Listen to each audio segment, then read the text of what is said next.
उससे पहले अजय आलोक आपके पास आते हुए सीधा कच्छतीबू द्वीप का ये मुद्दा तो आज उठाया है कि गया है, लेकिन आज अगर सियासी तौर पर हम देखें तो दो जगह सेंटर्स बने हुए हैं। एक रामलीला मैदान जहां विपक्ष लोकतंत्र बचाओ आंदोलन कर रहा है आपकी सरकार के खिलाफ,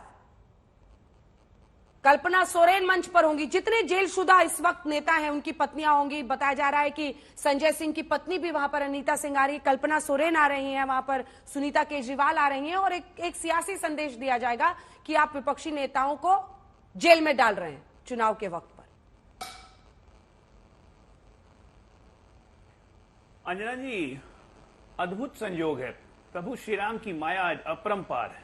देखिए, सारे राम भक्त मेरठ में इकट्ठा होंगे और सारे राम विरोधी और सनातन विरोधी रामलीला के मैदान की शरण में जा रहे हैं। अद्भुत है प्रभु राम की लीला। जय श्री राम। यहां कौन कौन इकट्ठे हो रहे हैं? अगर कोई कहता है कि परिवारवाद, भ्रष्टाचार, तो सब पे तो चिपका हुआ है ना भाई। या तो कोई बेल में है या कोई जेल में है, या जेल वालों को रिप्रेजेंट करने के लिए उनकी पत्नियां आ रही हैं, बेल वाले खुद आ रहे हैं। एक पर एक चीज कहानी हो रही है। और मजेदार बात यह है कि अभी आपके मैं चैनल पे रिपोर्टिंग देख रहा था कि रैली तो आम आदमी पार्टी ने ऑर्गेनाइज की है, लेकिन सारे इंडिया ब्लॉक को बुलाया है, लेकिन सबसे बड़े नेता आने बाकी हैं, राहुल गांधी। वाह, आम आदमी पार्टी की रैली सारा ऑर्गेनाइज उन्होंने किया, पंजाब से भीड़ आई हुई है, और सबसे बड़े नेता राहुल गांधी। पंजाब की भीड़ को क्या बोलेंगे? कांग्रेस को वोट दो कि आम आदमी पार्टी को वोट दो? मतलब फुल ऑफ कॉन्ट्रडिक्शंस जिसको कहते हैं वो इस रैली में मौजूद है। हमें कुछ नहीं कहना है, हमें तो यही कहना है कि मल्टीपल नेतृत्व वाले भ्रष्टाचारी, परिवारवादी, अपने आप का वजूद बचाने वाले, और आज तो मैं एक शेर याद आ रहा है कि खुदा के, आप देख लीजिए सबसे ज्यादा भीड़ कहां से आई है। 30,000 आदमियों की परमिशन मांगी गई थी, कहां से भीड़ आई है, कितनी भीड़ आई है? दिल्ली वाले कहां हैं? एक शेर याद आ रहा है, उसी पे मैं कह रहा हूं कि ए खुदा तेरे बंदों की ख्वाहिशें भी बेइंतहा हैं। ए खुदा तेरे बंदों की ख्वाहिशें भी बेइंतहा हैं। 2 गज जमीन भी चाहिए 2 गज कफन के बाद। राजनीतिक रूप से अपने चरित्र के कारण, अपने कर्मों के कारण राजनीतिक कफन ओढ़ लेने वाली पार्टियों को अब 2 गज जमीन चाहिए। इसलिए एक दूसरे का सहारा लेके हाथ पे हाथ के साथ चलो, अकेला चलो। और यहां पे देखिए प्रधानमंत्री मोदी जी, ये वहां मनाया जा रहा है चौधरी चरण सिंह गर्व समारोह, जिसमें प्रधानमंत्री मोदी जी लीड करेंगे। यानी एक अकेला सब पे भारी। तो ठीक है, करते रहे रैली। देश की जनता भी देख रही है यहाँ पे कौन कौन जुट रहे हैं, तमाम लाइन से 1 2 3 4 5 6 7 8 करके। शाम में हम लोग फिर बैठेंगे, गिनवा लीजिएगा। अभय दुबे जी, वो कह रहे हैं भ्रष्टाचार, परिवारवाद, उसी से जुड़े तमाम लोग आज सरकार को घेरने के लिए निकले हैं। और उनका कहना है, आप देख रहे हैं, उनका कहना है कि पंजाब से ज्यादातर भीड़ वहां पर इकट्ठा की गई है। और जो ये मतलब इसी रामलीला मैदान से यूपीए की सरकार को उखाड़ फेंका था एक वक्त पर केजरीवाल जी ने अन्ना हजारे के साथ, आज आप उनके लिए खड़े हो रहे हैं। देखिए, हम तो उस विचारधारा के हैं कि दोस्ती जब किसी से की जाए तो दुश्मनों की भी राय ली जाए। हम तो भारत की उस विरासत से आते हैं जहां सबको हम चाहते हैं कि प्रजातंत्र के इस यज्ञ में हम सब लोग अपनी आहुति दें। लेकिन ये प्रजातंत्र की मुक्ति का आंदोलन है। सभी देशवासियों से मैं आग्रह करना चाहता हूं कि आप अपने वोट की आहुति डालिए, और इस यज्ञ से जो अग्नि प्रज्वलित होगी उससे ये दंभी, भ्रष्टाचारी, अहंकारी जो प्रजातंत्र को बंधक बनाकर जिस मोदी सरकार ने रखा है उसका अंत होगा। उसके अंत की शुरुआत का शंखनाद आज है। ये जागरण का शंख फूंका जा रहा है। आप भारतीय जनता पार्टी के प्रवक्ता को सुनिए, देश के लोगों, आप देखिए उनकी भाषा किस तरह की है। आपको इस बात से आभास हो जाएगा कि सत्ता की भूख के लिए वह हर स्तर तक गिर सकते हैं। देश में जितने चुने हुए भ्रष्टाचारी थे जिन्होंने 10 साल तक भारतीय जनता पार्टी की सत्ता की सरपरस्ती में भ्रष्टाचार किया, बारी बारी से प्रधानमंत्री जी ने उनको गले लगा लिया, गाली देते गए और गले लगाते गए। एक भी ऐसा भ्रष्टाचारी नहीं बचा जो प्रजातंत्र के लिए लड़ते थे, जनता की आवाज बनते थे, उनको कैद कर दिया और पूरे देश को कैद में तब्दील कर दिया। तो ये आज निर्णायक लड़ाई हम लोगों की है।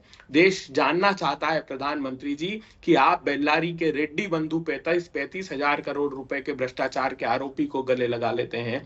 आप प्रधानमंत्री जी अजीत पवार जिसको आप पर आरोप लगाते थे 70,000 करोड़ के घोटाले का, उसको गले लगा लेते हैं। प्रफुल्ल पटेल को, हेमंत बिस्वा शर्मा को, इसका जवाब कौन देगा?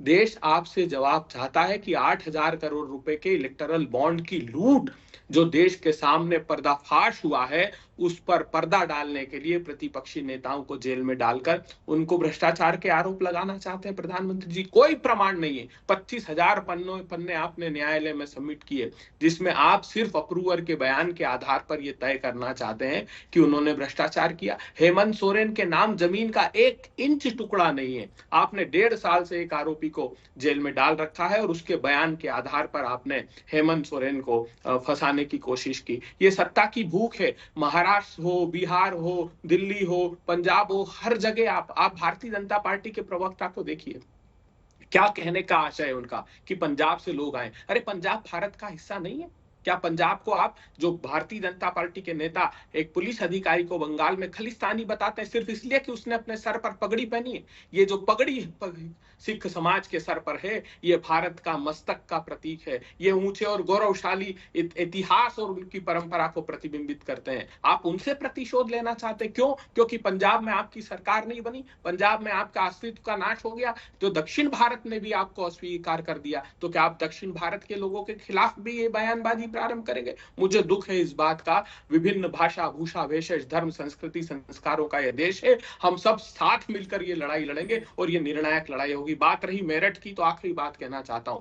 मेरठ में प्रधानमंत्री जी 2 उद्योग प्रमुखता से चलते हैं, एक केची का उद्योग और एक संगीत वाद्य यंत्रों का उद्योग। केची चलेगी भारतीय जनता पार्टी की इस मानसिकता के खिलाफ और संगीत के स्वर लहरी जागेगी प्रजातंत्र की। वो मेरठ से ही उस बात का शंखनाद होगा, याद रखिएगा। मर्यादा पुरुषोत्तम राम वचन की मर्यादा की रक्षार्थ सत्ता को तजने का नाम है, सत्ता के भोग का प्रतीक नहीं हो सकते। इस रामलीला मैदान से ऐसी लीला राम जी प्रारंभ करेंगे कि इस रावण के स्वरूप की अहंकारी सत्ता का नाश होगा। अजय जी, मैं जवाब लूंगी, एक सेकंड बस। अशोक सिंघल वहां से जुड़े हुए हैं मेरठ में, जहां पर रैली पीएम की होने वाली है। देखिए अशोक, यहां से शुरुआत करने की एक वजह यह भी है कि यहां पर पहले फेज में 19 अप्रैल से वोटिंग शुरू हो रही है, 26 अप्रैल में मेरठ को होगी। पश्चिमी उत्तर प्रदेश से शुरू होने वाली वोटिंग का पूरा सिलसिला 1 जून को जाकर खत्म होता है पूर्वांचल में, और बीजेपी की यह कोशिश रहती है कि यहां से एक बयार बहे उनके पक्ष में, और पीएम इसीलिए यहां से शुरुआत करते हैं क्रांति की धरती से।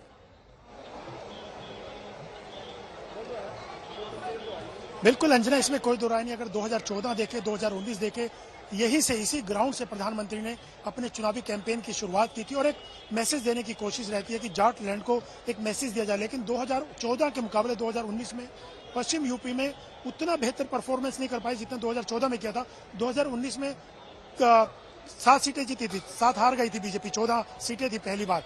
लेकिन इस बार एक तो चौधरी चरण सिंह को भारत रत्न दिया जाना एक दिन पहले ही, और मंच पे भी चौधरी चरण सिंह और प्रधानमंत्री नरेंद्र मोदी के ही फोटो लगे, सिर्फ 2 लोगों के फोटो हैं।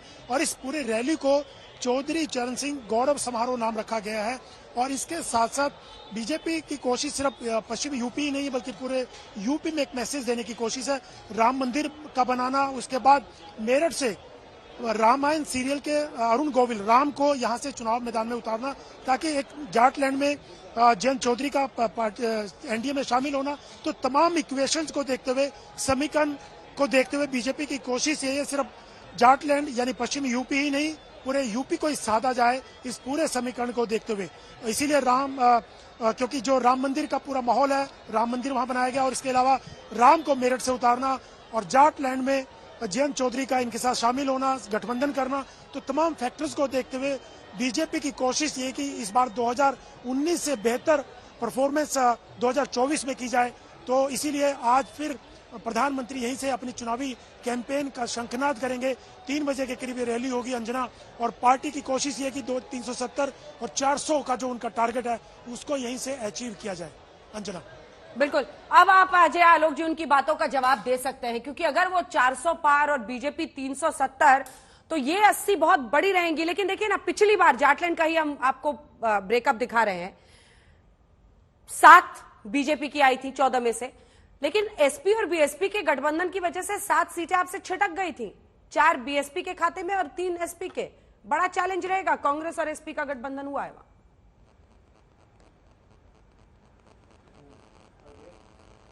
अंजना जी, 2019 की बात, 2014 की बात, हमारा बस एक ही मानना है कि टूटे हुए तारों का ये अंबर कब शोक मनाता है। जाने दो, जो बीत गई सो बात गई। हम हमेशा वर्तमान और भविष्य में चलने वाली पार्टी है। हम कभी भी भविष्य भूत को नहीं देखते हैं। हमारा टारगेट है 80 में 80, उसको कैसे अचीव करें, उसके लिए तमाम रणनीति, उसके लिए तमाम मेहनत, उसके लिए तमाम प्लानिंग करेंगे।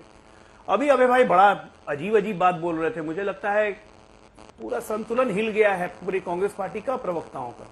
बातचीत करते करते बोल गए कि प्रजातंत्र की मुक्ति का आंदोलन है।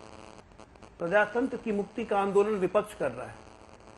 पता नहीं कौन से प्रजातंत्र से मुक्ति चाहिए भाई, हम तो प्रजातंत्र में ही रहते हैं।